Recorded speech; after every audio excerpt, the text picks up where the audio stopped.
हुक्म इम्तना की आड़ में कासिम सूरी रुकने कौमी असम्बली कैसे रहे? सुप्रीम कोर्ट ने साबिक डिप्टी स्पीकर को तलब कर लिया। उनके हरीफ लश्करी रईसानी को भी नोटिस जारी। तवील अरसे तक केस मुकर्रर न होने पर रजिस्ट्रार सुप्रीम कोर्ट को इंक्वायरी का हुक्म दे दिया।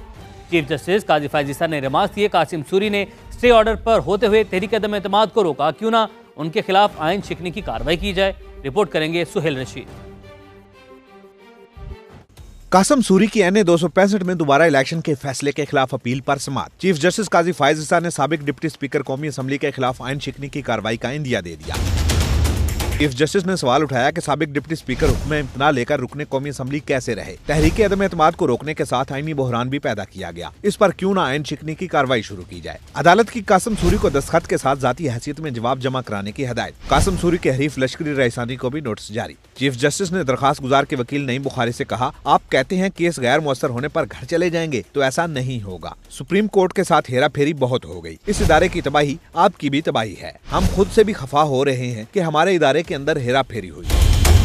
नईम बुखारी बोले, ये केस 2020 में दूसरे मुकदमात के साथ लगा था, जिस पर चीफ जस्टिस ने रिमार्क्स दिए, दूसरे मुकदमात के साथ क्यों लगा? हम अंदरूनी इंक्वायरी भी करवाएंगे। अदालत ने रजिस्ट्रार ऑफिस से 3 हफ्ते में रिपोर्ट तलब कर ली। चीफ जस्टिस ने कहा, जो हाथ सुप्रीम कोर्ट में घुस आए हैं कि फलां केस लगे और फलां नहीं, वो हम रोकेंगे। अदालती हुक्मनामे के मुताबिक एनए 265 में नए इंतखाबात के हुक्म पर स्टे लिया गया। इसकी आड़ में बैठे रहना मुखालिफ फरीक से ज्यादती है। केस की मजीद समाअत 1 माह बाद होगी।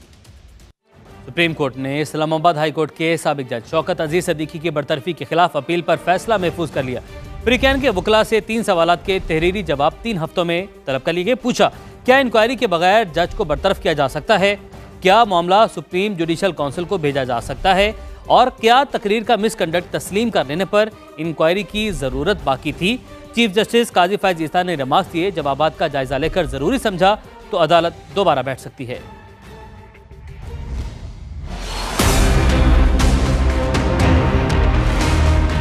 इस्लामाबाद हाई कोर्ट के साबिक जज शौकत अजीज सदीकी की बरतरफी के खिलाफ अपील मंजूर होगी या नहीं? चीफ जस्टिस काजी फैज ईसा की सरबराही में 5 रुकनी लार्जर बेंच ने समाअत मुकम्मल कर ली। साबिक जज के वकील हामिद खान ने केस सुप्रीम जुडिशल काउंसिल को वापस भिजवाने की इस्तदा की। फैज हमीद के वकील ख्वाजा हारिस ने नुक्ता उठाया कि साबिक जज का मामला काउंसिल को नहीं भेजा जा सकता। अटार्नी जनरल उस्मान मंसूर ने मौकफ अपनाया। आफिया शेरबानो केस का फैसला कलअदम करके ही ये मामला जुडिशल काउंसिल को भेजा जा सकता है। विफाकी हुकूमत ने उस फैसले के खिलाफ अपील दायर कर दी है। इसे मौजूदा केस के साथ यकजा कर दिया जाए। जस्टिस जमाल मंदुखेल, जस्टिस हसन अजहर रिजवी और जस्टिस इरफान सआदत ने सवाल उठाया कि शौकत सिद्दीकी पर मिसकंडक्ट का इल्जाम तकरीर की बुनियाद पर है और उन्होंने उससे इनकार नहीं किया।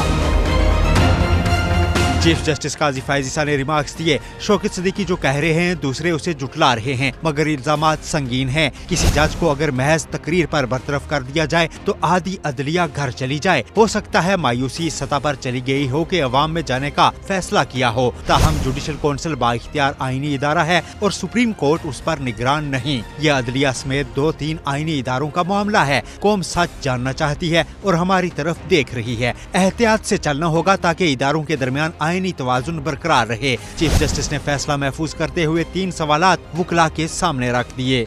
Whether an inquiry was conducted by the Supreme Judicial Council, whether there was no need to conduct an inquiry by these SJC as the speech admittedly given by the petitioner, whether the matter can be remanded to the Supreme Judicial Council. समाअत के हुक्मनामे में कहा गया है कि अदालती कार्रवाई के दौरान उठाए गए तमाम सवालात पर फ्रीकैन 3 हफ्तों में तहरीरी जवाबात जमा कराएं। बताया जाए कि क्या शौकत सिद्दीकी की तकरीर बजाते खुद कोड ऑफ कंडक्ट के खिलाफ नहीं? क्या जुडिशल काउंसिल ने इंक्वायरी की? इंक्वायरी आईन और कानून के तहत नहीं हुई तो इसका नतीजा क्या होगा?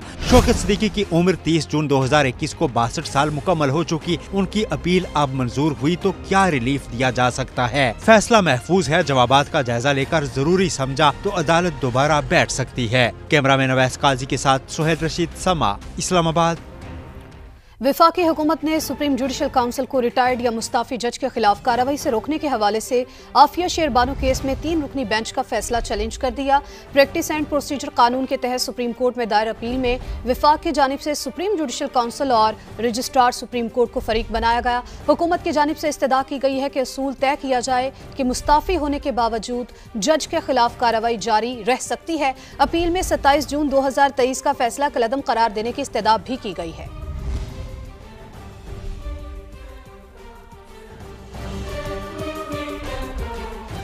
तो आपको बता रहे हैं, वफाकी हुकूमत ने सुप्रीम जुडिशल काउंसिल को रिटायर्ड या मुस्ताफी जज के खिलाफ कार्रवाई से रोकने के हवाले से आफिया शेरबानो केस में 3 रुकनी बेंच का फैसला चैलेंज कर दिया। प्रैक्टिस एंड प्रोसीजर कानून के तहत सुप्रीम कोर्ट में दायर अपील में वफाक की जानिब से सुप्रीम जुडिशल काउंसिल और रजिस्ट्रार सुप्रीम कोर्ट को फरीक बनाया गया है।